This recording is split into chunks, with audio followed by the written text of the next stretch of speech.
Brenda Green, and welcome back to Living in the Go. So today I'm talking to you about the racial wealth gap. And I've talked about this before, but there's a new book that came out. It's called 15 Cents on the Dollar. It's an interesting read. And what they basically talk about is the history of the wealth gap in this country. And the reality is that wealth is not really understood. People think if you're making a good dollar, if you're making six figures, then you must be wealthy. Well, that is so not the case, because wealth is really what you own, not how much income that you have. And all people seem to misunderstand that.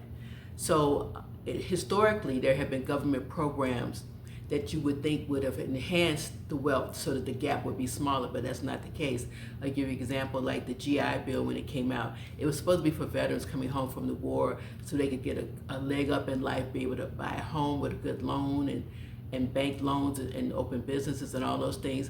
And it was federally funded. And the reality is the premise was good. It was supposed to help people, but the money was allocated within the communities as opposed to at the federal level. So if you lived in a town that was fairly racist, all of a sudden you couldn't get the loan. They would make all kinds of excuses. So the GI Bill was not equally distributed, which created the bigger gap in terms of the wealth. And of course, you know about slavery and how people didn't have anything and they started with nothing, and trying to build upon that wealth is still a struggle. So there are government programs that did not enhance that.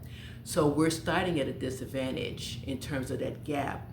Now, there are things that certainly you can do because you want to pass on wealth, generational wealth, but it's more challenging if you don't have enough income to do that. And again, income is not what makes wealth, but the gap is there. So the book premise, 15 Cents on the Dollar, what they did from their research, and it wasn't just them researching, it was government statistics too, that showed that for every 15 cents that a black person has in terms of wealth, a white person has $1.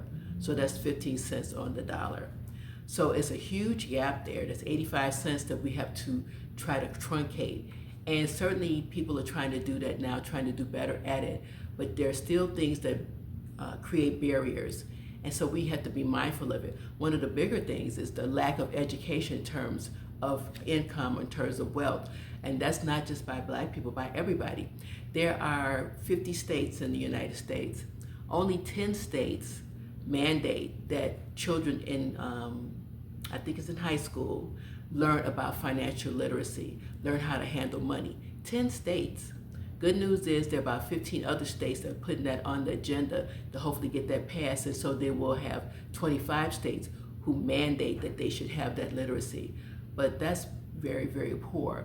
So people are coming out here uneducated about money, not even understanding how they can make those changes and build that wealth.